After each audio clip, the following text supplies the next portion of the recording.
کہ میں چند باتیں دجال کے خروج کے تعلق سے آپ تمام کے سامنے رکھنے کی کوشش کروں گا۔ بہرحال یہ بات دجال یا جسے مسیحی دجال کہا جاتا ہے، یہ لفظ میں سمجھتا ہوں آپ سب نے سنا ہے، بار بار سنا ہے، نہ صرف سنا ہے بلکہ بہت ساری باتیں اس کے تعلق سے اور بھی سن رکھی ہے۔ ممکن ہے کچھ باتیں ثابت ہو کتاب و سنت سے، ممکن ہے اکثر باتیں وہ ہو جو خیاسی ہو یا افواہوں کے طور پر جو چلتی ہے، بس اس طرح سے ہوگا اس طرح سے ہوگا۔ تو جس طرح اس سے پہلے جو ہے امام مہدی، ان کے تعلق سے ہم نے تفصیلات دیکھی تھی، یہ اسی کی کڑی کا دوسرا حصہ ان نشانیوں کی۔ ہم نے دیکھا تھا کہ یہ نشانیوں کا جاننا، علامت قیامت کا معلوم کرنا، اور بالخصوص بڑی نشانیوں میں جس کی پہلی علامت یہ ہے جو آج ہونے والی ہے، تو ان کا جاننا انتہائی ضروری ہے، اس لیے کہ یہ وہ علامتیں ہیں جو آپ کو اور مجھے بتاتی ہے کہ ہم قیامت سے کتنے قریب ہے، یا قیامت ہم سے کتنے قریب ہے، یہ کب واقع ہونے والی ہے۔ قیامت کب آئیں گی یہ ہم اور آپ نہیں جانتے، لیکن اس کے وقوع، اس کے ہونے سے پہلے کچھ باتیں ہوں گی، کچھ چیزیں ہوں گی، یاد رکھیے۔ ان میں سے، ان کڑی میں سے جو سب سے پہلی چیز ہے، جو سب سے پہلی نشانی ہے، ٹھیک ہے، جو ہونے والی ہے، وہ ہے دجال کا خروج، پھر عیسیٰ علیہ السلام کا نزول، اور مہدی، عیسیٰ علیہ السلام اور دجال، مسیح دجال، یہ تینوں علامتیں ایک وقت میں ایک وقت ہونے والی ہیں۔ پچھلی کڑی سے اس کڑی کو میں یوں جوڑوں گا کہ سب سے پہلے جو ہے امام مہدی آئیں گے، امت مسلمہ ان کے ہاتھ پر بیعت کریں گی، نیکوکار بدکار برے لوگ مارے جائیں گے، جنگ ہوں گی خود مسلمانوں میں سے اور اس کے علاوہ کافروں میں سے۔ اس کے بعد امن و امان کا ایک ماحول ہو جائے گا، دنیا جو ہے 7، 8 یا 9 برس تک جو ہے ایسا دورہ دیکھیں گی جو اس سے پہلے کبھی نہ دیکھا تھا۔ اس کے بعد ایک زمانہ آئے گا کہ انہی کے زندگی کے ایک وقت میں، ایک مرحلے میں، واللہ عالم یہ کب ہوگا ہم نہیں جانتے، لیکن امام مہدی کے زندگی میں ایک مرحلہ آئے گا کہ جس مرحلے میں دجال کا خروج ہوگا، اور دجال کا جب خروج ہوگا تو اس کو ختم کرنے کے لیے اللہ رب العزت نے اپنی ایک آیت، ایک نشانی اپنے ایک نبی کو اس سے پہلے اٹھا لیا تھا۔ جب اس کی قوم نے یا ان کی قوم نے انہیں قتل کرنے کا منصوبہ ارادہ کیا، اور اللہ رب العزت نے ان کو بررفع اللہ علیہ، اللہ نے کہا، اللہ نے اپنے طرف انہیں اٹھا لیا اور بلا لیا، اب اس نبی کے آنے کا وقت ہوگا۔ تو بہرحال یہ دوسری علامت یا بڑی علامتوں میں پہلی علامت، امام مہدی کے دور میں ہی یہ سلسلہ ہوگا کہ دجال جو ہے خروج کر جائیں گا، وہ نکلیں گا، جس کے کڑی اور سلسلے میں پھر عیسیٰ علیہ السلام آئیں گے، اور اس کے بعد دیگر علامتیں ایک کے بعد ایک، پے در پے، ایک کے بعد ایک چلیں گی۔ جو حدیث میں نے آپ کے سامنے جو ہے پڑھی، یہ ایک حدیث کا مختصر سا حصہ تھا جس میں نبی اکرم صلی اللہ علیہ وسلم فرمایا، ان الساعۃ لا تکون حتی تکون 10 آیات، قیامت ہرگز قائم نہ ہوں گی جب تک کہ تم 10 آیتیں نہ دیکھ لو گے، اس کی 10 بڑی بڑی نشانیاں نہ ظاہر ہو جائیں گی، قیامت تب تک قائم نہیں ہوں گی، جس میں سے فرمایا 10 آیات، الدخان، دھوئیں کا نکلنا، اس کے بعد فرمایا والدجال، اور مسیحی دجال کا خروج، اس کا نکلنا، پھر فرمایا والدابہ، اور زمین سے ایک جانور کا نکلنا، وطلوع الشمس من المغرب، اور سورج کا مغرب سے نکلنا۔ بہرحال حدیث اور طویل ہے، لمبی ہے۔ تو اس حدیث میں جو علامتیں بتائی نبی اکرم صلی اللہ علیہ وسلم نے، اس میں ایک علامت ہے والدجال، کہ دجال کا خروج یہ علامت قیامت کی بڑی نشانی ہے، اور میں اور آپ جیسے کہ ہم جانتے ہیں علامت یہ قیامت کی یہ بڑی نشانی آنے کے بعد توبہ قبول نہیں ہوں گی۔ دجال، عیسیٰ علیہ السلام، سورج کا مغرب سے نکلنا، یہ نشانیاں اب جو ہے توبہ کے دروازے بند ہیں، یاد رکھیے ایک شخص کے لیے۔ اس سے پہلے کہ اس نے توبہ کر لی تھی ایمان لا کر، یا اگر مومن تھا تو نیک کام کر لی، مطلب توبہ کر لی اور نیکی میں بڑھ گیا تو ٹھیک ہے، ورنہ توبہ کے دروازے بند ہیں، یاد رکھیے۔ اس لیے ان نشانیوں کو جاننا بہت زیادہ اور بھی ضروری ہے ایک مومن کے لیے، اس لیے کہ توبہ اور استغفار کے دروازے بند ہونا ایک بہت زبردست اللہ رب العزت کے ایک رحم، اور جو رحم اور کرم انسان پہ ہوتا ہے کہ اس کی خطاؤں کو معاف کرنے، اس نے توبہ کیا وہ بند کر دے گا، اس سے پہلے جو کرنا ہے کر لے، توبہ کر لے اپنے گناہوں کی۔ تو بہرحال دجال، اسے مسیحی دجال بھی کہا جاتا ہے۔ اب مسیحی دجال کیوں کہا جاتا ہے، اس کا یہ اسم اس طرح سے کیوں کہا جاتا ہے، اس کے مختلف بہرحال معنی جو علماء نے لکھے کہ وہ جھوٹا ہوگا، وہ ایک آنکھ سے کانا ہوگا، اس وجہ سے اسے مسیحی دجال کہا جاتا ہے۔ یا دجال کا معنی ہوتا ہے وہ جو دجل اور فریب، دھوکے بازی، جھوٹ، مکر یا کس جھوٹ کے اندر بالکل اعلیٰ درجے کا، پرلے درجے کا جھوٹا، اس کو کہتے ہیں دجال، بولتے ہیں نام میں، یہ تو دجال ہے، مطلب جھوٹا ہے۔ تو یہ لفظ ہم سب جانتے ہیں، اس کے تعلق سے بہت ساری غلط فہمیاں ہیں۔ انشاءاللہ عزیز اس عنوان کے اندر میں نے جہاں تک ہو سکی کوشش کی ہے کہ تمام تر روایتیں آپ کے سامنے میں صحیح درجے یا حسن درجے کی رکھوں، تو دجال جب ہے اس کے تعلق سے جو سوالات ہمارے ذہن میں آتے کہ مسیح دجال کون ہے. ایک سوال یہ آتا کہ آج وہ موجود ہے. اسی طرح جو کیا اس سے پہلے بھی کبھی اس کو کسی نے دیکھا ہے؟ اس کا کیا معاملہ ہے؟ اس کی علامت کیا ہوں گی؟ یہ کب نکلیں گا؟ اسی طرح اس کی خروج کے سبب اسباب کیا ہوں گے؟ کیا وجوہات ہوں گی جب یہ نکلیں گا؟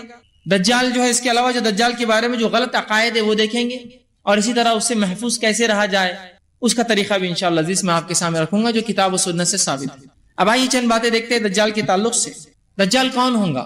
تو یاد رکھ لیجیے دجال اولاد آدم میں سے ایک شخص ہے.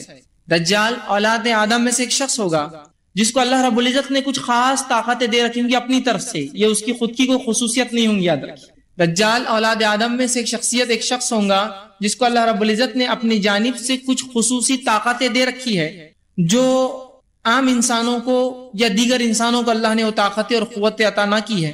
اللہ تعالیٰ لوگوں کی آزمائش اور امتحان کے لیے اسے بھیجیں گا. دجال میرے اور آپ کے اور مومنوں کے امتحان کے لیے آئیں گا. اسی طرح نبی اکرم صلی اللہ علیہ وسلم نے اس کے تعلق سے جو متنبع کیا اور اس کی گمراہیوں کو واضح کیا اور ہمیں تاکید کی کہ اس کی گمراہی میں مت آنا، اس لیے کہ تمہارے لیے دجال آزمائش اور کیوں نہ ہو. دجال ایسی کڑی آزمائش ہے کہ نبی اکرم صلی اللہ علیہ وسلم فرماتے ہیں ہر نبی نے اس کے تعلق سے اپنی قوم کو ڈرایا، حتیٰ کہ آدم علیہ السلام نے اپنی قوم کو اس سے ڈرایا. سبحان اللہ. پہلے نبی ہیں انسانی کی طرف بھیجے گئے، انہوں نے بھی اس سے ڈرایا اور ہر نبی نے ڈرایا. اور آپ صلی اللہ علیہ وسلم نے کہا لیکن کچھ باتیں میں تمہیں وہ بتاؤں گا جو اس سے پہلے کوئی نبی نہ بتا سکا. مطلب اللہ نے اسے نہیں بتائی وہ بات. کہا کہ دجال ایک آنکھ سے کانا ہوگا، اندھا ہوگا، ایک آنکھ خراب ہوں گی، اور یاد رکھنا تمہارا رب کانا نہیں ہے. اس سے مطلب یہ ہے کہ یاد رکھ لو وہ اپنے آپ کو رب اعلان کریں گا تو اللہ کی اسماء و صفات کا علم حاصل کر لو اور جان لو کہ تمہارا رب کانا نہیں، وہ اندھا نہیں، اس کی ایک آنکھ خراب نہیں ہے. سمجھے آپ بات؟ یہ اضافی علم ہے جو اللہ کے رسول فرماتے مجھے ہی دیا گیا، اس سے پہلے نہیں تھا کسی کو. بہرحال تو دجال کے بارے میں جو معلومات ہے رکھنا ہمارے لیے انتہائی ضروری. یاد رکھیے نبی اکرم صلی اللہ علیہ وسلم کی حدیث ہے، حذیفہ بن یمان رضی اللہ عنہ فرماتے ہیں اور کہتے ہیں، صحیح بخاری کی روایت ہے کہ شر اور فتنوں کے تعلق سے جتنے سوالات میں کرتا تھا کوئی دوسرا صحابی نہیں کرتا تھا. ہر بار یہ کچھ نہ کچھ فتنوں کا سوال کرنے لگا، یہ کیسا ہوگا، وہ کیسا ہوگا، اس کا کیا معاملہ ہوگا. تو وہ کہتے ہیں کہ شر فتنوں کے بارے میں سوال کرتے تھے کہ کہیں اس میں مبتلا نہ ہو جائے، اور میں وہ کہتے اس لیے سوال کرتا تھا اور دیگر صحابہ بھی کرتے تھے کہ کہیں ہم وہ فتنے میں نہ آ جائے. وہ فتنے سے بچنے کے لیے ہم سوالات کرتے تھے. تو صحابہ کا فتنے سے بچنے نبی اکرم صلی اللہ علیہ وسلم سوال کرنا یہ اس کی دلیل ہے کہ آپ کو اور مجھے شریعت کا علم حاصل کرنا پڑے گا اور جاننا پڑے گا یہ تمام چیزیں کیا ہے. جیسے صحابہ جاننے کی کوشش کرتے تھے اور نبی اکرم صلی اللہ علیہ وسلم سے ہر ممکن ہر وقت پوچھتے تھے یہ کیسا، یہ کیا، یہ علامت کیسی، وہ نشانی کیسی، یہ کب ہوگا، فلاں کب ہوگا، تاکہ اپنی نفسوں کو، اپنی آل اولاد کو اور اس قوم اور اس ملت کو اس فتنے سے، اس برائی سے بچا سکے. ٹھیک ہے. اسی طرح ہمارے لیے بھی جاننا بہت زیادہ ضروری ہے، اس لیے کہ دجال یہ دنیا میں جو فتنے جتنے بھیجے گئے ان فتنوں میں سب سے بڑا فتنہ ہے. سب سے بڑا. جتنے فتنے اللہ رب العزت نے دنیا میں بھیجے، جیسا مال ایک فتنہ، آپ صلی اللہ علیہ وسلم بنی اسرائیل جو ہے جس فتنے میں پھنسی وہ عورتوں سے تھا کہ شر اور جو ہے زنا اور اس کام میں وہ پھنس گئے. اس امت کے تعلق سے آپ نے فرمایا میری امت کا فتنہ مال ہے. تو ہر امت کا فتنہ ہوتا ہے، فتنوں کے ایک درجے ہوتے ہیں، لیکن سب سے اونچا، سب سے بڑا، سب سے خطرناک فتنہ جو ہے وہ کیا ہے؟ دجال ہے. یاد رکھیے. تو کیا یہ بات جاننا ضروری نہیں ہمارے اور آپ کے لیے کہ وہ سب سے بڑے فتنے کو ہم جانیں وہ کیا ہے، اس کی حقیقت کو سمجھے، اس سے اپنے آپ کو بچانے کی کوشش کریں؟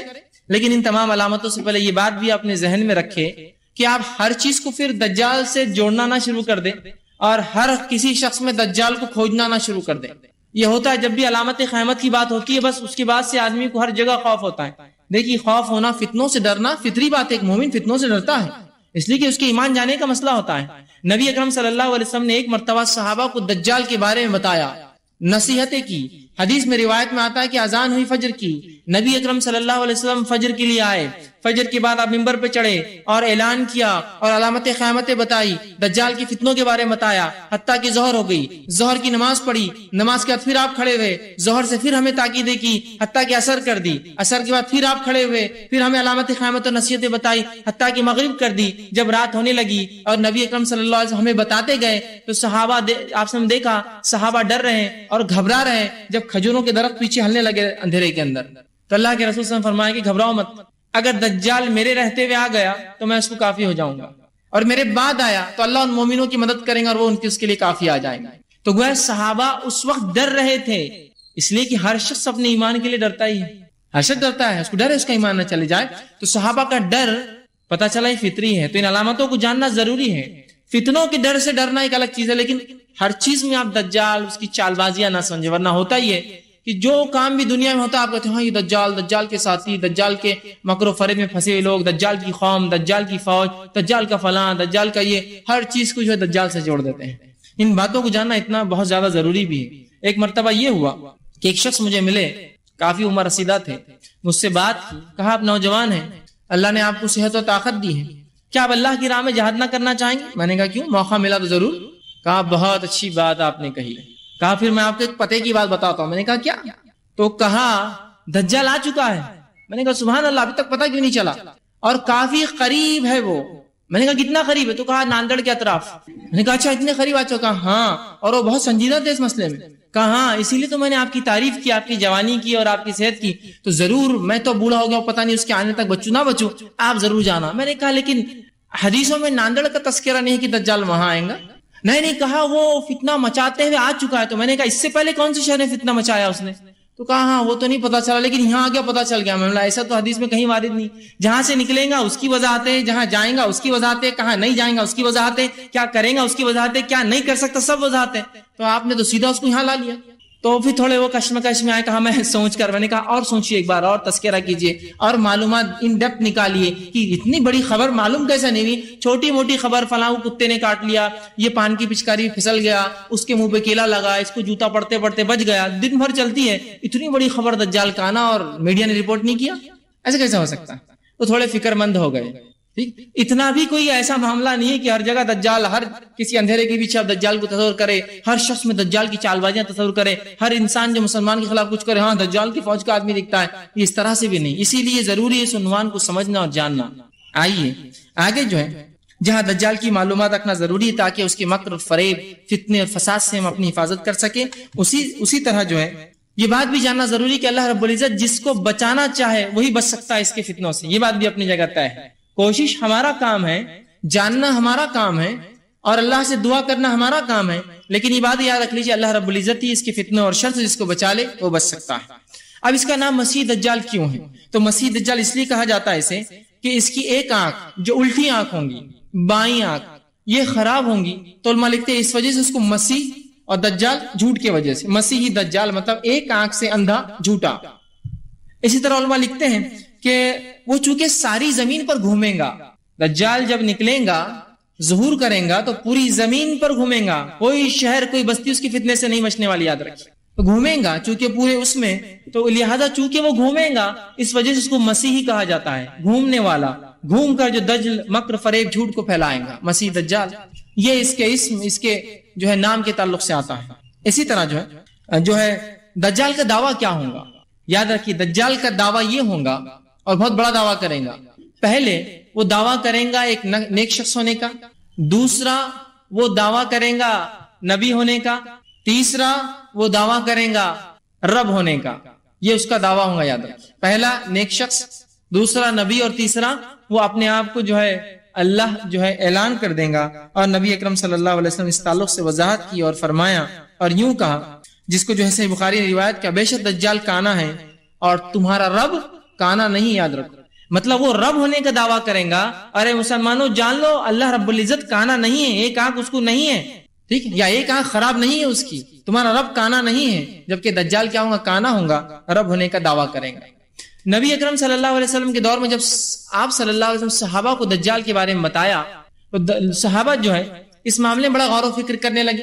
اور ایک شخص تھا جس کے اندر کچھ صفتیں صحابہ نے دیکھی جو نبی اکرم صلی اللہ علیہ وسلم دجال کے تعلق سے بتایا کرتے تھے.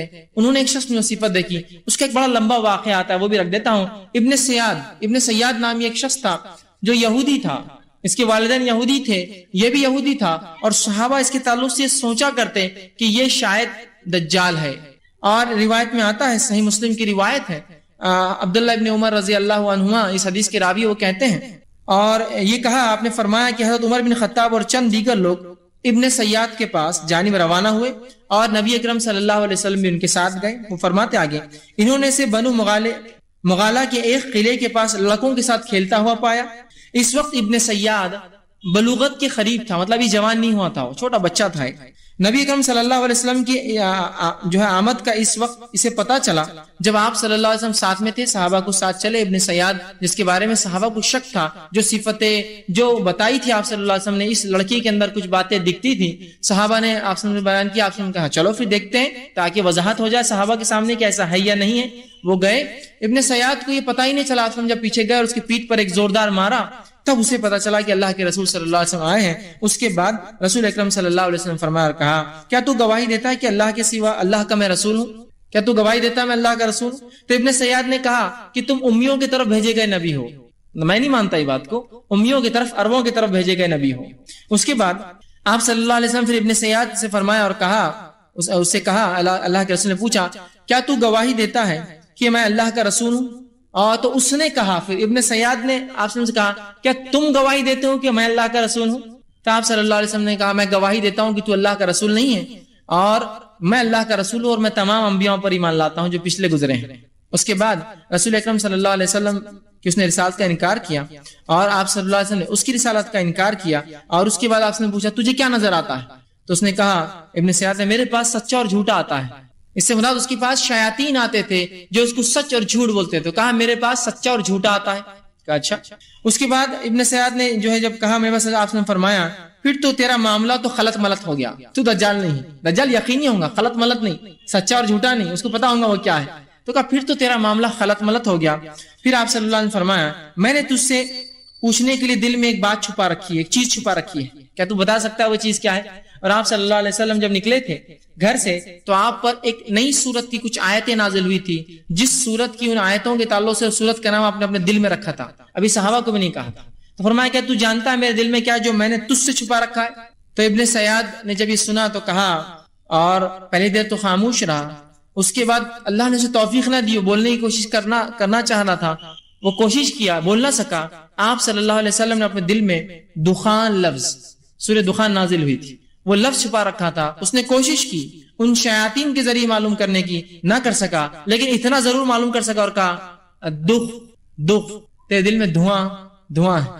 آپ صلی اللہ علیہ وسلم نے جب اس نے یہ جواب دیا، آپ کے دل میں ایک لفظ چھپا تھا، کوشش کی، کچھ حد تک پہنچ گیا، یقین تو اسے دخان لفظ نہیں بول سکا، گھبرا گیا، پریشان نہ، چونکہ جب شیاطین کسی کو بات پہنچاتے ہیں نا، وہ مکمل نہیں پہنچا سکتے ہیں، جھوٹ موٹ ملا کر کرتے ہیں، تو کچھ حد تک بہرحال اس نے اس بات کو کہہ دیا اور دکھ کہا، اور اس کو اس کی توفیق نصیب نہیں۔ پھر آپ صلی اللہ علیہ وسلم فرمایا پھٹکار ہے تجھ پر، تو اپنی حیثیت سے آگے نہیں بڑھ سکیں گا، مطلب تو ایک کاہن ہے اور اس کہانت سے آگے نہیں بڑھ سکتا۔ صحابہ کو وضاحت کر دی دجال نہیں، وہ کاہن ہے صرف۔ تو آپ کو پتا چلا کاہن جو کہانت کرتے ہیں وہ آپ کی دل کی بات بھی بتا سکتے ہیں کبھی کبھار، اس لیے کہ وہ شیاطین کے ذریعے، جو آپ نے فرمایا شیطان انسانی رگوں میں کس طرح دوڑتا ہے، خون کی طرح دوڑتا ہے، تو وہ شیاطین جو پرلے درجے کے شعبدے باز ہوتے ہیں، ان شیاطین کے ذریعے آپ کے دل کی بات بھی پتا کر سکتے۔ اس لیے آپ بہت سارے واقعات سنتے ہیں نا، بہت بڑے فلاں تھے، ان کے پاس کوئی شخص گیا، دل میں برا سوچتا تھا، انہوں نے اس کے گال پہ تھپتا ہوا کہا بیٹا بڑوں کے بارے میں برا نہیں سوچتے۔ آپ بولتے ہیں اس کو کیسے پتا چلا میں برا سوچ رہا تھا؟ سمجھ گئے آپ کیسے پتا چلا؟ اسی طرح کی شیاطین ان کو خبریں دیتے ہیں اس کے دل میں کیا ہے، ٹھیک ہے، شعبدے بازیاں کراتے ہیں، اس طرح کی باتیں۔ تو آپ صلی اللہ علیہ وسلم کے دل میں دکھ تھا، چھپا کے لیے دخان تھا، بہرحال کچھ حد تک مکمل تو نہ بول پا، لیکن ضرور دکھ کے الفاظ کہے۔ اللہ نے اس کو مکمل بولنے کی توفیق نہ دی، لیکن صحابہ کا جو ایک غلط فہمی تھی کہ ابن سیاد جو ہے یہ دجال ہے، وہ معاملہ وہ ہو گیا۔ اس کے بعد آگے کی روایت آتی ہے، سالم بن عبداللہ بن عمر جو ہے فرماتے ہیں، کہتے ہیں کہ عمر بن عبداللہ نے، ان کے والد نے ان سے فرمایا کہ آپ صلی اللہ علیہ وسلم اس کے بعد ابن سیاد جب گھر جا کے سو گیا، لیٹ گیا، کیونکہ صحابہ کو ابھی تھوڑا شک تھا، آپ سمجھ چاہتے تھے کہ کنفرم ہو جائے، چھپتے چھپتے اس سے گھر کے پاس گئے اور مختلف اس کے کھیت میں پہنچے، وہ سو رہا تھا، اس کی ماں جو ہے کچھ کام کر رہی تھی، اور جھاڑوں کے پیچھے چھپتے ہوئے حضرت عمر ان کے ساتھ سے رضی اللہ عنہ چھپتے ہوئے ابن سیاد تک پہنچنے لگے۔ اتنے میں اس کی ماں نے دیکھ لیا اور کہا ابن سیاد، جو اس کا نام صاف تھا، صاف جو ہے محمد جو ہے تمہیں جو ہے دیکھ رہے ہیں۔ تو اللہ کے رسول صلی اللہ علیہ وسلم فرمایا اگر اس کی ماں بیچ میں دخل نہ دیتی تو پھر تو معاملہ اس کا پورا آج کھل ہی جاتا کہ یہ کیا ہے، کیونکہ وہ کچھ نیند میں بڑبڑا رہا تھا، آپ سے وہ سننا چاہتے تھے کیا بڑبڑاتا ہے۔ بہرحال لیکن آپ صلی اللہ علیہ وسلم گئے، پھر اس سے وہی سوالات کی جو پہلے کیے تھے، کیا تو یہ اس چیز کا جو ہے گواہی دیتا ہے میں اللہ کا رسول ہوں؟ اس نے کہا کیا تم گواہی دیتے ہو کہ میں اللہ کا رسول ہوں؟ بہرحال پورا معاملہ آپ نے فرمایا کہ ایک شعبدے باز ہے، اس سے زیادہ بہرحال ابن سیاد اور کچھ نہیں تھا۔ اور قیامت تک چونکہ 30 دجال آئیں گے، 30، جس میں سے دجال اکبر وہ مسیحی دجال ہوگا جو قیامت سے پہلے آئیں گا، اور 29 چھوٹے چھوٹے ہوں گے، ٹھیک ہے. لیکن ابن سیاد بہرحال یا تو کچھ علماء کے نزدیک چھوٹا دجال تھا یا ایک شعبدے باز کاہن تھا، لیکن 30 دجال، 30 جھوٹے، اور پورے 30 نبوت کا دعویٰ کریں گے، پورے 30. آپ صلی اللہ علیہ وسلم سے قیامت تک 30 دعوے دار ہوں گے، ٹھیک ہے. بہرحال اسی طرح ایک سوال ذہن میں آتا ہے، جب دجال اتنا خطرناک ہے کہ آدم علیہ السلام نے ڈرایا، دجال کے بارے میں رسول اللہ صلی اللہ علیہ وسلم نے اتنا بتایا، قرآن میں دجال کا تذکرہ کیوں نہیں؟ علامہ ابن کثیر رحمہ اللہ اس کے تعلق سے بڑی بہترین بات لکھتے اور کہتے ہیں، دجال کے فتنے سے صرف وہی شخص بچ سکتا ہے، دجال کے فتنے سے صرف وہی شخص بچ سکتا ہے جو احادیث رسول کو ماننے والا ہو، ورنہ اتنے بڑے فتنے سے وہ نہیں بچ سکیں گے. یاد رکھیں، بہت سے لوگ ہوتے ہیں نا منکر حدیث ہوتے ہیں، وہ اپنے آپ کو بہرحال کہتے ہیں اہل قرآن، اہل قرآن نہیں ہوتے ہیں، منکر حدیث ہے لفظ ہے ان کے لیے، حدیث کے انکار کرنے والے ہوتے ہیں. وہ کہتے ہیں قرآن ہمارے لیے کافی ہے. اب چونکہ قرآن میں تذکرہ نہیں دجال کا، لہٰذا ہم نہیں مانیں گے، لہٰذا ہم نہیں مانتے اس کو. تو انداز لگا لیجیے، اللہ ابن کثیر نے بڑی پیاری بات کہی، چونکہ اللہ رب العزت کتاب کے ساتھ ساتھ نبی کی زندگی کو محفوظ کرتا ہے، تاکہ کتاب تو ایک گائیڈ بک ہوتی ہے، گائیڈ لائنز ہوتے ہیں، اس گائیڈ لائنز پر کیسا عمل کرے وہ نبی کی زندگی ہوتی ہے. تو اللہ کی کتاب یہ جو ہے اگر ایک تھیوری ہے تو نبی کی زندگی پریکٹیکل نمونہ ہوتی ہے کہ اس تھیوری پر کیسا عمل کیا جائے. سمجھ رہے ہیں بات کو؟ تو بہرحال جو نبی کی سنت پر عمل کریں گا، حدیث رسول کے ماننے والا ہوگا، وہی بچ سکیں گا، ورنہ باقی تو پھر ڈوب جائیں گے اسی چکر میں کہ قرآن میں نہیں. اور واقعتاً قرآن میں بہت ساری باتیں نہیں علامت قیامت کے تعلق سے، چند باتیں تو ہے، عیسیٰ علیہ السلام کا آنا، یاجوج و ماجوج کا خروج ہونا، زمین سے جانور کا نکلنا، سورج کا مشرق مغرب سے نکلنا، کچھ ہے، سب نہیں ہے. لیکن تو اس میں سے یہ بھی ایک بڑی نشانی موجود نہیں ہے. تو بہت سے لوگوں کو ایک شبہ ہوتا ہے، شبہ کا جو بہرحال آپ ازالہ کر لیں، ٹھیک ہے. اسی طرح آپ صلی اللہ علیہ وسلم نے 10 نشانیاں فرمائی کہ قیامت سے پہلے 10 نشانیاں آئیں گی، اور یہ 10 نشانیوں میں جب ایک آ جائیں گی تو باقی ایسے آئیں گی جیسا مالا ٹوٹنے کے بعد موتی ایک کے بعد ایک کھسکنا شروع ہو جاتے ہیں، بالکل فوراً ایک کے بعد ایک، ٹھیک. اسی طرح جو ہے اللہ کے رسول صلی اللہ علیہ وسلم فرماتے ہیں، حضرت ابو ہریرہ رضی اللہ عنہ حدیث کے راوی ہے، آپ نے فرمایا کہ صحیح مسلم کی روایت ہے، 3 چیزیں جب ظاہر ہو جائیں گی تو کسی شخص کا ایمان لانا اس کو فائدہ نہ دے گا. اس سے پہلے اگر ایمان نہ لا چکا ہو، سورج کا مغرب سے طلوع ہونا، دجال کا نکلنا، اور زمین سے بڑے جانور کا نکلنا، ان 3 چیزوں سے پہلے ایمان ضروری ہے، ورنہ ایمان کوئی فائدہ مند نہ ہوگا.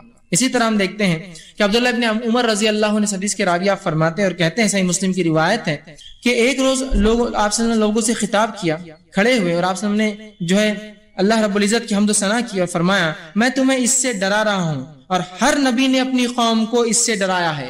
میں تمہیں دجال سے ڈراتا ہوں اور ہر نبی نے اپنی قوم کو ڈرایا ہے، لیکن میں ایک ایسی بات تمہیں بتاؤں گا جو اس سے پہلے انبیاء نے نہیں بتایا اور کہا، تو جو ہے دجال کا آنا ہے، اور یاد رکھو تمہارا رب کا آنا نہیں ہے. ٹھیک ہے، تو یہاں اللہ کے رسول سے وضاحت کی. اسی طرح خروج دجال، دجال کے نکلنے سے پہلے کیا معاملات ہوں گے، کیا واقعات ہوں گے، کیا حالات ہوں گے دنیا کی، ذرا وہ بھی دیکھ لیتے ہیں. تو خروج دجال سے پہلے نافع بن عتبہ بن ابی وقاص رضی اللہ عنہ یہ فرماتے ہیں اور کہتے ہیں، آپ صلی اللہ علیہ وسلم فرمایا اور کہا، تم جزیرے عرب میں جنگ کرو گے.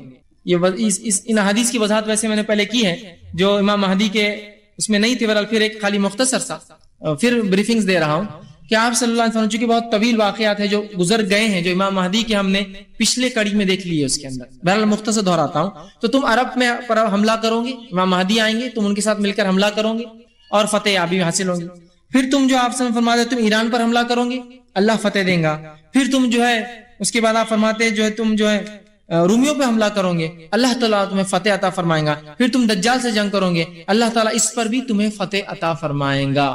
تو یہ سلسلہ ہوگا کہ مسلمانوں کی جنگیں ہوں گی، امام مہدی ہوں گے، مسلمان ایران عراق سے لڑیں گے اور مسلمان روم سے لڑیں گے، اور خود جزیرۃ العرب کے اندر چونکہ برائی پھیل جائیں گی، پہلے وہی جنگ ہوں گی، اس کو ختم کیا جائے گا، اور اس کے بعد جو ہے دجال کا فتنہ نکلے گا.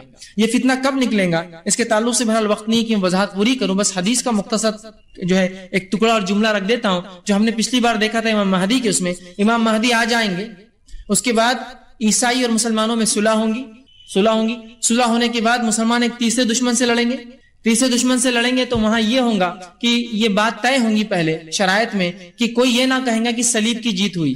جو مسلمان ان کا معاہدہ ہوگا، اور عیسائیوں کا جو تیسرے دشمن سے لڑیں گے. ابھی دشمن بہرحال کون ہے؟ اکثر نے کہا وہ یہود ہوں گے، ان سے لڑیں گے.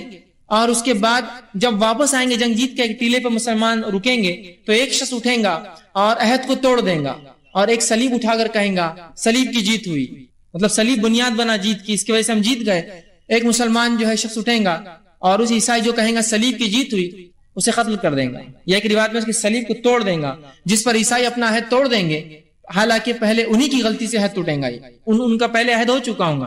اب مسلمان ان سے جنگ لڑیں گے. کئی جنگیں ہوں گی جن میں بہت سے عیسائی بھی قیدی بن کے مسلمان کے پاس آئیں گے اور یہ مسلمان ہو جائیں گے اور مل کر مسلمانوں کے ساتھ پھر عیسائیوں سے لڑیں گے. یہ جنگ کا معاملہ چل رہا ہوگا. مسلمان پھر اس جنگ کو جیتیں گے. اس جنگ میں جب لشکر جائیں گا مدینے سے نکلیں گا، اس لشکر کے 3 حصے ہو جائیں گے. ایک حصہ تو جب سامنے والی فوج کو دیکھیں گا ڈر کر بھاگ جائیں گے. اللہ کے فرماتے ان کی اللہ توبہ کبھی قبول نہیں کریں گے. دوسرا لشکر وہ ہوگا جو لڑیں گا، مطلب 1/3 بھاگ جائیں گا، اب 2/3 لڑیں گے، جس میں سے 1/3 مارے جائیں گے اور 1/3 انتقال کر جائیں گے، شہید ہو جائیں گے اور اللہ کے نزدیک یہ سب سے بہترین شہید ہوں گے. اس کے بعد آپ فرماتے ہیں 1/3 زندہ بچیں گے اس جنگ میں، مطلب 1/3 بھاگ گئے، 1/3 شہید، 1/3 زندہ بچیں گے اور اتنا مال غنیمت ملے گا کہ کسی کو انتہا نہیں. مسلمان اپنی تلواروں کو زیتون کے جھاڑوں پر لٹکائیں گے، آرام کریں گے. اس سے ایک بات یہ بھی پتہ چلتی ہے زیتون کے جھاڑ اکثر کس علاقے میں ہوتے، اللہ نے اس علاقے قسم بھی کہا والتین والزیتون، یہ فلسطین کا علاقہ ہے، یہاں زیتون ہی اگتا ہے اور دوسری کھیتیاں نہیں ہوتی ہیں. تو وہاں مطلب اتنی کثرت ہوں گی کہ فوج اس پہ رکیں گی آرام سے اور کوئی آواز دیں گا مسلمانوں تمہارے گھروں میں دجال آ گیا ہے. مسلمان خوفزدہ ہوں گے کہ ہم تو گھروں سے نکلے اور دجال آ گیا، فوراً بھاگیں گے. پہلی خبر جھوٹی، دوسری خبر جھوٹی، تیسری خبر سچی ہوں گی. 2 بار جھوٹ بولیں گا شیطان، دجال آ گیا، مسلمان بھاگ جائیں گے. پھر لوگ آئیں گے بولیں گے آپ جھوٹ کوئی نہیں بولیں گے، پھر اعلان کریں گے دجال آ گیا، مسلمان جائیں گے، پھر دیکھیں گے خبر جھوٹ، تیسری آواز سچی ہوں گی، تیسری بار وہ ظہور ہو جائیں گا. تو یہ چند حالات تھے جو بیک گراؤنڈ میں چل رہے تھے جو امام مہدی کے سے میں نے لیا تھا. اب ان حالات جنگوں کے علاوہ 6 مزید اور چیزیں ہوں گی جب دجال نکل رہا ہوں گا، اس کے خروج کے بعد 6 مزید. وہ کیا کیا ہوں گی؟ سب سے پہلے آپ صلی اللہ علیہ وسلم فرماتے ہیں، جو حضرت جو ہے راشد بن سعد رضی اللہ عنہ حدیث کے راوی وہ کہتے ہیں، مسند احمد کی روایت ہے، جب جو ہے استخر فتح ہوا تو ایک منادی نے اعلان کیا خبردار ہو جاؤ دجال ظاہر ہو چکا ہے. اب یہ ایک شہر ہے استخر، اس کا نام حدیث میں آتا ہے. یہ شہر جو ہے یہاں جو ہے یہ جو ہے ایران کا ایک قدیم شہر ہے، یاد رکھیں استخر. بہرحال قدیم زمانے میں ایک شہر تھا، آج بھی کچھ آبادیاں ہیں. تو اس شہر میں مسلمان جنگ لڑیں گے اور وہاں اعلان ہوگا کہ دجال نکل گیا ہے. اسے 2 باتیں ہوتی، ہو سکتا ہے مسلمان ایک ساتھ کئی فرنٹس پہ لڑ رہے ہوں گے مہدی کے ساتھ، ادھر بھی جنگیں چل رہی ہیں ایران عراق میں، ادھر بھی جنگیں چل رہی ہیں فلسطین اور اس کے علاقے میں. وہ امکانات کافی ہے، یاد رکھیے. ٹھیک، اس لیے فرمایا کہ فتح اور منادی اعلان دے گا کہ دجال نکل گیا، تو ایک جنگ ہوں گی. اس مقام پہ جب مسلمان ہوں گے تو وہ ہوں گا. اب بہت سے شہروں کے تعلق سے آپ تاریخ جانتے ہیں جو آپ کے زمانے میں نہیں تھے، جو تھے آج نہیں ہے، ہو سکتا قیامت سے پہلے پھر آباد ہو جائے. ہوتا ہے نا اس طرح سے، آبادیاں ایک شہر میں بستی ہے، شہر اجڑ جاتے ہیں، پھر کئی زمانوں بعد سال 2000 سال 4000 پھر آبادیاں وہاں بس جاتی ہیں. ٹھیک، تو بہرحال وہاں ہوں گا. اسی طرح آپ فرماتے اور کہتے ہیں، اور آپ نے فرمایا دجال اس وقت تک نہیں نکلیں گا جب تک کہ لوگ اس کا ذکر سے غافل نہ ہو جائیں. دوسری چیز کہ دجال جب تک نہیں نکلیں گا جب تک کہ لوگ اس سے غافل نہ ہو جائیں، حتیٰ کہ خطیب اپنے وعظ اور نصیحت میں بھی اس کو بھول جائیں گے. مطلب لوگ دینی شرعی علم سے اتنے دور ہو جائیں گے کہ دجال کو بھول جائیں گے، تب تک دجال نہیں آئے گا، یاد رکھ، جب تک کہ اس کو بھلانا دیا جائے. دوسرا ایک تیسری بات آپ فرماتے ہیں، تم یہ کہتے ہو اچھا تھا میں تمہیں بتا چکا ہوں کہ میں رسول اللہ صلی اللہ علیہ وسلم سے بلکہ تیسری بات آپ فرماتے ہیں دجال کے تعلق سے کہ جب تک لوگ غافل نہ ہوں جب تک جو ہے دجال جو ہے نہیں نکلیں گا. اسی طرح دجال کی جسمانی علامتیں کیا ہوں گی، یاد رکھیے، جسمانی فزیکل صفتیں کیا ہوں گی. تو یاد رکھیے دجال کی اتنی تفصیلی جسمانی صفتیں آپ نے بتائی کہ ان صفتوں کو پڑھنے کے بعد میں سمجھتا ہوں ایک بیوقوف آدمی ہے جو دجال کو انسان نہ سمجھے اور اس کو ٹی وی اور پتہ نہیں کیا کیا ہوتا ہے لوگوں کے پاس. ایک آنکھ والا ہوگا تو بولے ٹی وی ہے نا، ایک آنکھ دکھتی ہے نا. تو دجال کے بارے میں درس چل رہا ہو، دجال پہ ہی آپ دیکھ رہے ہیں. لوگوں کا معاملہ اس طرح سے ہے چونکہ لا علمی اتنی عام ہو چکی ہے کسی کو انتہا نہیں، اور علم سے واقعتاً ہم اتنے دور ہے کسی کو انتہا نہیں کہ مطلب کبھی کبھار تعجب ہوتا ہے کہ کیا ہوگا اس قوم اور امت کا. ایک صاحب مجھے ایک واقعہ بتانے لگے، ہنسی بھی آتی ہے لیکن افسوس بھی ہوتا ہے کہ ایک شخص جو ہے حج کے لیے گئے تو وہاں جو ہے مدینہ میں میوزیم ہے. اگر آپ میں سے کوئی حج عمرہ گیا ہو دیکھا ہوں، مدینہ کی میوزیم کے وہاں بہت پرانی قدیم ایک سائیکل کھڑی ہوئی ہے. سائیکل ہوتی ہے، ایک قدیم سائیکل ہے، بہت پرانے بڑے ٹائر ہوتے تھے، اس کے پیچھے کا ٹائر چھوٹا، ایک نمونے کے طور پر میوزیم ہے. تو ایک شخص دوسرے شخص کو لا کر بتانے لگا اور کہنے لگا دیکھیے سائیکل آدم علیہ السلام کی. اندازہ لگا کیا حالت ہے مسلمانوں کی، آدم علیہ السلام کی سائیکل، یہ حالت ہے معاملہ. تو ہر چیز کو کر دیا، اتنی واضح صفتیں بتائی کہ کوئی بیوقوف اس لیے میں کہہ رہا ہوں آخر میں یہ کہہ سکتا ہے کہ یہ انسان نہیں، کوئی مشین ہے، ATM مشینز ہے، کمپیوٹر سکرینز ہے، LCD، اب پتہ نہیں کیا کیا. بہرحال اتنی واضح نشانیاں. پہلی چیز جو آپ صلی اللہ علیہ وسلم نے جو واضح علامتیں بتائی، وہ علامتیں رکھتا ہوں، جو خوبیاں بتائی اس کی علامتیں وہ یہ ہے. اس کا خلاصہ یہ ہے کہ ایک پست قد انسان ہوگا، پست قد سمجھے نا، گدھا قد انسان ہوگا، مضبوط جسم والا. ابھی صفت میں دجال کی بتا رہا ہوں تو آپ ایک دوسرے پہ مت لگائیے، آس پڑوس کے لوگوں مت لگائیے نہ دیکھ تیرے لیے بول رہی ہے، ویسا مت کیجیے، ٹھیک ہے، ورنہ ہوتا ہے لگائے. اس لیے کہ یہ آدم کی اولاد سے ہے تو کہیں نہ کہ انسان ایک جیسے ہی ہوتے ہیں نا. اس لیے کہ آپ صلی صحابی کو ایک خطاب کر رکھا وہ اس صحابی سے ملتا جلتا ہے. اس کا مطلب یہ نہیں کہ کوئی برائی ہے، گڈھا ہونا، صحت مند ہونا، یہ ہرگز نہیں، لیکن اس کے اوصاف آدم کے بیٹوں میں ایسے اوصاف ہوں گے. ٹھیک ہے، تو آپ نے فرمایا کہ پست قد ہوگا، ٹھیک ہے، اسی طرح جو ہے مضبوط جسم والا ہوگا، اسی طرح جو ہے بڑے سر والا شخص ہوگا، اور فرمایا دونوں آنکھیں عیبدار ہوں گی. ایک آنکھ جو ہوں گی الٹی وہ بند ہوں گی، مطلب اس پہ چمڑا لگا ہوگا، سیدھا آنکھ نہیں ہوں گی. دوسری آنکھ جو ہوں گی جسے دیکھ پاتا ہوں گا وہ خراب ہوں گی. جیسے انگور ہوتا ہے نا، انگور کا دانہ جس کا دیدہ خراب ہو جاتا ہے تو وہ اس کا رنگ بدل جاتا ہے، کالا نہیں ہوتا ہے. اس طرح سے اس کو نقص ہوگا اس کی دونوں آنکھوں میں. تو ایک خراب، اس پہ چمڑا لگا ہوا، اسی سے اس کو مسیح کہا جاتا ہے، دجال، کہ ایک آنکھ خراب جس کی ہے دجال. دوسری آنکھ اس کی ایک انگور کے دانے کے جس طرح اس طرح ہوں گی، آنکھیں عیبدار ہوں گی اس کی. اسی طرح دائیں آنکھ انگور کے دانے کی طرح جو ہوں گی، ٹھیک ہے. اسی طرح جو ایک روایت میں آتا ہے کہ آنکھ پہ چمڑا نہیں ہوگا بلکہ وہ آنکھ ہی انگور کی جیسی ہوں گی، دوسری آنکھ سے دیکھ سکتا ہوں گا. ممکن ہے دونوں چیزیں کہ ہمیشہ بند رکھتا ہوں گا اور کبھی کھولتا ہوں گا، اس وجہ سے بند کی علامت میں یہ بتایا گیا، کھلا رکھتا ہوں گا تو اس طرح سے دیکھتی ہوں. بہرحال جو بھی ہے. اسی طرح آپ نے فرمایا آنکھ پر چمڑا آیا ہوا ہوگا، بال اس کے گھنے اور گھنگرالے ہوں گے، پیشانی اس کی بڑی ہوں گی، بہت گھنے بال اور گھنگرالے بال ہوں گے، پیشانی اس کی چوڑی ہوں گی، جلد کا رنگ سفید مطلب گورا انسان ہوگا، اور اس کی دونوں پنڈلیاں بے عیب ہوں گی، ذرا خوبصورت نہیں ہوں گی. آرچ شیپ مطلب ہوتا ہے نا کچھ لوگوں کے پیر ایسے ٹیڑے ہوتے ہیں نیچے سے، اس طرح سے اس کے کھلے ہوئے پیر ہوں گے، مطلب سیدھے پیر ہوں گا، یا ایسے پیر جس کو دیکھ کر آدمی کو لگے نقص ہے اس کے اندر، تھوڑا لچک ہے، تھوڑی کمی ہے، تھوڑی خرابی ہے اس کے پیروں میں، تو اس قسم کے اس کے پیر ہوں گے. ٹھیک ہے، اور دونوں آنکھوں کے درمیان 3 حرف لکھے ہوں گے، کاف فے رے. ہر مومن جاہل ہو یا پڑھا لکھا ہو اگر ایمان والا ہے تو پڑھ لیں گا کافر. کیا لکھا ہوا؟ 3 حرف، کاف فے رے. ہر مومن جس میں ذرہ بھی ایمان ہوگا، پڑھا لکھا ہو یا جاہل ہو، دیکھیں گا اور پڑھ لیں گا کافر. ٹھیک ٹھیک. ابھی کافر جو ہے اس کے سر پہ دونوں آنکھوں کے بیچ، مطلب دونوں آنکھوں کے بیچ کے پیشانی کے حصے پہ لکھا ہوگا، یہ واضح ہے، یہ شخصیت ہے. کچھ لوگ پتہ نہیں عجیب رہتے، کافر ہے نا لکھا ہوا تو کیا کرتے، امریکہ فرانس کافر، او امریکہ اور فرانس، امریکہ کا فرانس کے فیرے، ہاں کافر. دیکھو کھلا مومن دیکھ لے رہا، پہچان لے رہا. دیکھو حدیث میں یہاں الفاظ ہے اس کی آنکھیں، یہ 2 چیزیں، فرانس اور امریکہ، آنکھوں کے بیچ الفاظ ہے، شخصیت بتائی جا رہی ہے. یہ نہیں کہا وہ اس دنیا کے میپ میں لکھا ہوا ہوگا کافر. وضاحت ہے، پیشانی چوڑی، دونوں آنکھوں کے بیچ میں، ہر شخص پڑھ لیں گا کاف فیرے. ایمان والا ہوگا تو چاہے ان پڑھ ہو چاہے پڑھا لکھا ہو، کافر.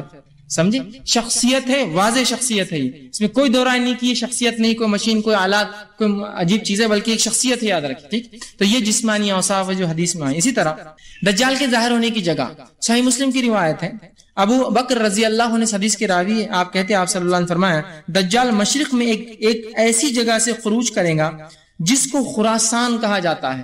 خراسان سمجھتے ہیں؟ خراسان یہ ایران کا ایک ضلع ہے، ابھی آج بھی بہرحال خراسان ایک ضلع ہے ایران کا. اس خراسان علاقے سے نکلیں گا، یہ رہتا الگ جگہ ہے، ظہور یہاں سے کریں گے. سمجھے؟ ظاہر جب ہوں گا پبلک میں، عوام میں عام ہوں گا تو خراسان سے ہوں گا، ناندیڑ سے نہیں. ٹھیک، دیکھیے الفاظ کے ساتھ ہے نا حدیث میں، اب کوئی شک ہی نہیں رہا نا کہ اندازہ تکا نہیں لگا سکتے نا، آپ کی مشرق بول تو کہیں تک بھی چلے جاؤ گھومتے ہیں. نہیں، الفاظ ہے، خراسان سے ظاہر ہوں گا، مطلب جب پہلی خبر لوگوں کو ملیں گی تو وہ خراسان میں ہوں گا اور وہاں سے اپنا مشن وہ چالو کریں گے. رہتا کہیں اور ہے، ظاہر کہیں اور سے ہوں گا اور پورے دنیا میں اس کے بعد وہ گھومیں گا. تو فرمایا جو ہے خروج اس کا خراسان سے کام، اس کا ایک شہر خراسان سے ہوگا، اور اس کی پیروی ایسے لوگ کریں گے جن کے چہرے منڈی ہوئی ڈھالوں کی طرح ہوں گے، مطلب چپٹے چہرے والے لوگ ہوں گے جو اس کی پیروی کریں گے اس زمانے میں. بہرحال کون ہوں گے واللہ عالم، لیکن ایک حدیث میں اس کی وضاحت اور بھی آتی ہے. بہرحال تو آپ نے فرمایا خراسان سے نکلیں گے ظاہر جب ہوں گے. اسی طرح دجال ابتدائی ظہور اور شہرت شام اور عراق کے درمیان ہوگی. ایک روایت نے فرمایا نکلیں گا خراسان سے، لیکن جو شہرت اس کو ملیں گی، پبلسٹی ملیں گی، وہ عراق اور شام کے بیچ میں کسی بستی میں ملیں گی. رہتا کہیں اور ہے، ظاہر خراسان سے ہوں گا، لیکن پبلکلی اناؤنسمنٹ اور جو اس کے نقصانات ہیں وہ پتہ چلیں گے جب وہ عراق اور شام کے بیچ میں کسی شہر میں، چونکہ وہ سفر کریں گا شہر شہر، بستی بستی، گھر گھر جائیں گا، تو وہاں جو ہے ظاہر ہوں گا اور وہاں سے اس کو پاپولیرٹی ملیں گی، وہاں سے جو ہے وہ مشہور اور شہرت پا لیں گا ان دو علاقوں کے بیچ میں. اسی طرح جو ہے نواز بن سمعان رضی اللہ عنہ فرماتے ہیں اور کہتے ہیں وہ شام اور عراق کے درمیان ایک مقام سے ظاہر ہوں گا. خراسان سے نکلیں گا، کچھ لوگ وہاں تیاری کریں گے، وہ مشہور اور جو ہے شہرت پائیں گا عراق اور شام کے بیچ کے بہرحال ایک علاقے میں. اسی طرح دجال کیا وہ کوئی شخص ہے؟ کیا آج وہ ہے؟ آئیے اس کا جواب ہم دیکھتے ہیں. اب اس کا جواب آ رہا ہے. ایک پورا طویل واقعہ ہے جو صحیح مسلم کی روایت ہے. حدیث میں عامر بن شرجل اشجعی، انہوں نے ایک بار جو ہے فاطمہ بنت قیس رضی اللہ عنہا سے کہا مجھے کوئی ایسی حدیث سنائیے جو آپ صلی اللہ علیہ وسلم سے آپ نے راست سنی تھی اور اب تک کس کو نہیں بتائی، اور مجھے بتائیے آپ حدیث. اچھا تم ایسی حدیث مجھ سے سننا چاہتے ہو جو آپ صلی اللہ علیہ وسلم نے راست سنی، مطلب کسی اور کے ذریعے نہیں، میں خود تھی، تو سنو. پھر انہوں نے فرمایا اور کہا ایک روز رسول اللہ صلی اللہ علیہ وسلم کی منادی نے آواز دی، اعلان کیا کہ نماز کو آؤ. اذان کے علاوہ اعلان ہوا کہ نماز پڑھو اور آؤ وہاں خاص طور سے. ٹھیک. اس کے بعد جب منادی دی اور آواز سنی، وہ اعلان کر رہا تھا لوگوں نماز کھڑی ہونے والی ہے. مطلب اذان تو ہو گئی تھی لیکن کچھ نہ کچھ اسپیشل پروگرام ہے، اس لیے وہ کہہ رہا تھا نماز کھڑی ہو رہی، چلو مطلب اس کے بعد بیٹھنا ہے، تمہیں کچھ سننا ہے. اس کے بعد وہ کہتی ہے کہ یہ سن کر میں بھی مسجد چلی گئی، اور جب میں صف میں کھڑی ہوئی تو مردوں کے بعد کی جو عورتوں کی پہلی صف تھی اس میں تھی، مطلب ایک دم فور فرنٹ، میں سب سے سامنے بیٹھی اور سن رہی تھی یہ سب چیز. جب آپ صلی اللہ علیہ وسلم نماز پڑھ چکے اور نماز پڑھنے سے آپ فارغ ہوئے تو آپ ممبر پر جلوہ افروز ہوئے، ممبر پر بیٹھے چڑھ کر، اور آپ صلی اللہ علیہ وسلم جو ہے آپ کا چہرہ خوشنما تھا، آپ کے چہرے پر مسکراہٹ تھی، آپ کے چہرے پر تبسم تھی، مسکراہٹ تھی، آپ خوش تھے جیسے کوئی چیز کی تصدیق ہو رہی. ہاں یہی تھا، ایسا ہی معاملہ تھا، خوش تھے آپ. اس کے بعد آپ صلی اللہ علیہ وسلم نے فرمایا کہا ہر شخص اپنی جگہ پر بیٹھ جائے اور میری بات غور سے سنیں، میں کیا سنانا چاہتا ہوں. اگر نماز کے علاوہ منادی جو دی گئی تھی اس مسئلے کے لیے تھی، اور فرمایا بیٹھا رہے، اور فرمایا آپ نے فرمایا کہ اللہ کی قسم میں تم کو جو باتیں رغبت دلاتا تھا جو دجال کے تعلق سے، اب وہ باتیں جو میں نے تم سے کہی تھی دجال کے تعلق سے، ایک شخص اس کی تصدیق کرنے آیا ہے. کیا کہا خوش ہو کر کہ میں تم سے جو دجال کے تعلق سے اس کے فتنوں کے بارے میں بتاتا تھا، تم لوگوں کو اس چیز کی تصدیق کرنے کے لیے ایک شخص آج آیا ہے. اور تمیم الداری رضی اللہ عنہ یہ ایک عیسائی شخص تھے، یہ 30 لوگوں کے ساتھ ایک جہاز میں سفر کر کے کہیں جا رہے تھے جب تک یہ عیسائی تھے. تو آپ سے فرماتے ہیں کہ تمیم الداری جو آپ کے بازو بیٹھے تھے، ممبر کے بازو تھے، وہ ایمان لا چکے تھے لیکن پہلے عیسائی تھے، وہ یہاں آئے اسلام قبول کیا اور واقعہ سنایا جس واقعے کو رسول اللہ ممبر سے سنا رہے ہیں. واقعہ کیا سنیے. تو آپ نے فرمایا کہ کیا میں تمہیں دجال سے رغبت نہ دلاتا تھا؟ اب آؤ سنو. تمیم آئے ہیں میرے پاس اور فرمایا وہ نصرانی تھے، میرے یہاں آئے، میرے ہاتھ پر بیعت کی، انہوں نے اسلام قبول کیا، انہوں نے مجھے ایک واقعہ سنایا جو میری ان احادیث کے موافق ہے جو میں تمہیں دجال کے بارے میں سناتا تھا. مطلب میری باتوں سے موافقت کر رہی، اور وہ واقعی وجہ بنا تھا تمیم کے ایمان لانے کا. یاد رکھیں کیا واقعہ ہے وہ انہوں نے مجھے بیان کیا جو آپ سے بیان کر رہے ہیں. اور تمیم نصرانی تھے، ایمان قبول کیا، وہ ایک الگ مسئلہ، مہر نبوت لگ رہی ہے اس پہ، اب کوئی شک کی گنجائش نہیں. رسول اللہ اس کو دہرایا. رسول اللہ آپ نے فرمایا کہ تمیم نے مجھ سے فرمایا وہ 30 لوگوں کے ساتھ ایک سفر پہ تھے، راستے میں طوفان آیا، طوفان میں کشتی ادھر سے ادھر مشرق سے مغرب اچھال اچھال کے جو ہے پانی نے پھینکنا شروع کیا. 1 مہینے تک ہم طوفان میں پھنسے رہے. 1 مہینے میں طوفان میں پھنسنے کے بعد کشتی ایک ایسے مقام پہ رکی جہاں ایک چھوٹا جزیرہ نظر آ رہا تھا. اس جزیرے کے پاس ہم نے جہاز کو روکا. کچھ لوگوں نے چھوٹی کشتی ہوتی ہے نا، جہاز میں چھوٹی کشتی ہوتی ہے، بہت سی جگہ جزیرے جو ہوتے ہیں وہاں ساحل برابر نہیں ہوتا، تو ہم نے کشتی نکالی، کشتی میں ہم لوگ سوار ہوئے، اس جزیرے کی طرف گئے. جب ہم جزیرے کی طرف گئے اور وہاں اترے تو ایک ایسی چیز اور ایسی شے ہمارے سامنے آئی، اور اس کے آنکھ پر اتنے بال تھے کہ اس کا اگلا اور پچھلا ہم کو سمجھ میں نہیں آتا تھا وہ کیا ہے. ہم نے کہا اے شخص تجھ پر لعنت ہو، کون ہے تو؟ تیرا نہ اگلا سمجھتا ہے نہ تیرا پچھلا سمجھتا ہے. مطلب اس کے جسم پر اتنے زیادہ بال تھے کہ تعجب اور حیرانی سے انہوں نے کہا کہ لعنت ہے تجھ پر منوس، کیسا تو انسان ہے، تیرا اگلا پچھلا کچھ سمجھتا نہیں، تو ہے بھی کیا چیز؟ تو اس نے کہا میرا نام